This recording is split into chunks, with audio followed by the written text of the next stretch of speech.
আশা করি ভালোই আছো, সুস্থ আছো। বন্ধুরা, আজকে তোমাদের জন্য খুবই দারুণ একটি রেসিপি নিয়ে এসেছি, টমেটো স্যুপ। তোমরা সবাই রান্নার ভিডিওটি স্কিপ না করে পুরো রেসিপিটি প্রথম থেকে শেষ পর্যন্ত দেখতে থাকো। বন্ধুরা, এখানে কয়েকটি লাল টুকটুকে একদম ফ্রেশ টমেটো নিয়েছি। টমেটোগুলো জল দিয়ে পরিষ্কার করে ধুয়ে নিয়েছি। এবার লাল লাল টমেটোগুলো কেটে নেব। প্রথমে 4 ভাগ করে নেব। তারপর টমেটোর যে বোটার দিকে শক্ত অংশটা এটা ফেলে দেব। এবার টমেটোগুলো ছোট ছোট টুকরো করে কেটে নেব। বন্ধুরা, ছোট্ট করে একটি লাইক দিয়ে পুরো রেসিপিটি প্রথম থেকে শেষ পর্যন্ত দেখতে থাকো। এভাবে করে সব টমেটোগুলো কেটে নেব। সব টমেটোগুলো ছোট টুকরো করে কেটে নিয়েছি। এবার কড়াইয়ের মধ্যে দিয়ে দিলাম সাদা তেল। সাদা তেলের পরিবর্তে তোমরা বাটারও দিতে পারো। এবার তেলের মধ্যে একটু ছোট সাইজের পেঁয়াজ কুচি দিয়ে দিলাম আর দিয়ে দেব আদা কুচি। এবার নেড়ে নিয়ে পেঁয়াজ আর আদা হালকা লালচে করে ভেজে নেব। পেঁয়াজ আদা হালকা লালচে করে ভেজে নিয়েছি। এবার এখানে টমেটো দিয়ে দিলাম। এবার সব কিছু খুব ভালো করে নেড়ে নেব।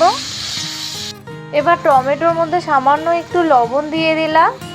এবার নেড়ে নিয়ে লবণ খুব ভালো করে মিশিয়ে নিয়ে 5 মিনিট জাল করে টমেটো হালকা ভেজে নেব।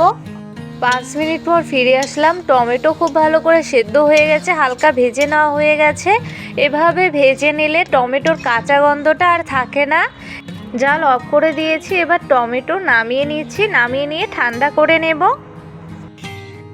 টমেটো হালকা ঠান্ডা হয়ে গেছে। এবার এখানে একটি মিক্সিং জার নিয়েছি। এই মিক্সিং জারের মধ্যে টমেটোগুলো দিয়ে দেব।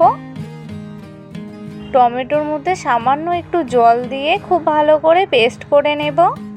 টমেটো ব্লেন্ডারে খুব ভালো করে পেস্ট করে নিয়েছি। এবার এখানে একটি ছাঁকনি নিয়েছি। এবার ছাঁকনিতে টমেটো খুব ভালো করে ছেঁকে নেব। বন্ধুরা, তোমাদের কার কার টমেটো খেতে খুবই ভালো লাগে অবশ্যই কমেন্টে জানাবে। টমেটো পেস্ট খুব ভালো করে ছেঁকে নেওয়া হয়ে গেছে। এবার টমেটো পেস্ট কড়াইয়ের মধ্যে দিয়ে দিলাম। এবার এখানে টমেটো পেস্টের বাটি দিয়ে সামান্য জল দিয়ে দিলাম। তোমরা তোমাদের পরিমাণ অনুযায়ী জল দিয়ে দেবে। এবার নেড়ে নিয়ে 5 মিনিটের মতো জাল করে নেব। 5 মিনিট পর ফিরে আসলাম। এবার এখানে 1.5 টেবিল চামচ টমেটো সস বা টমেটো কেচাপ নিয়েছি, দিয়ে দিচ্ছি। এবার নেড়ে নিয়ে আরও 2 মিনিটের মতো জাল করে নেব। এবার এখানে দিয়ে দেব 1 চামচ রেড চিলি সস। তোমরা কেমন ঝাল খাও সেই অনুযায়ী দিয়ে দেবে। আর দিয়ে দেব সামান্য একটু গোলমরিচ গুঁড়ো।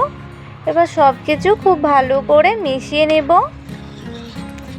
এবার এখানে 2 টেবিল চামচ চিনি দিয়ে দেব।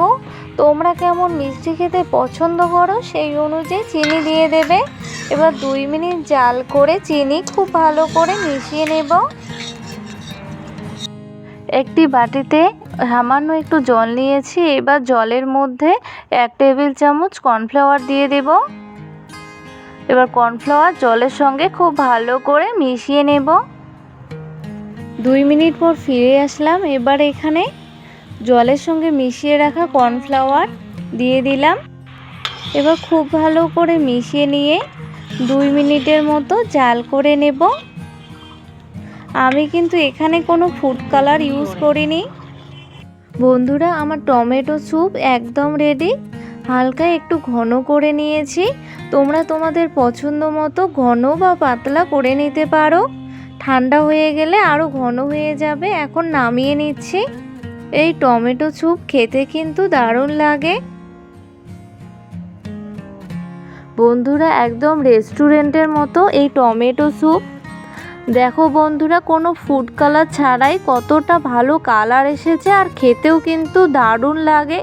তোমরাও অবশ্যই বাড়িতে একবার ট্রাই করো এইভাবে। আশা করি তোমাদের খুবই ভালো লাগবে। এই টমেটো স্যুপ শরীরের পক্ষে কিন্তু খুবই উপকারী। বন্ধুরা, আমার রান্নার ভিডিওগুলি দেখে তোমাদের যদি ভালো লেগে থাকে তাহলে রান্নার ভিডিওগুলিতে লাইক, কমেন্ট এবং শেয়ার করবে এবং অবশ্যই চ্যানেলটিকে সাবস্ক্রাইব করবে। পরবর্তী রান্নার ভিডিও নোটিফিকেশন পেতে বেল আইকনটি অবশ্যই ক্লিক করবে। বাই বন্ধুরা।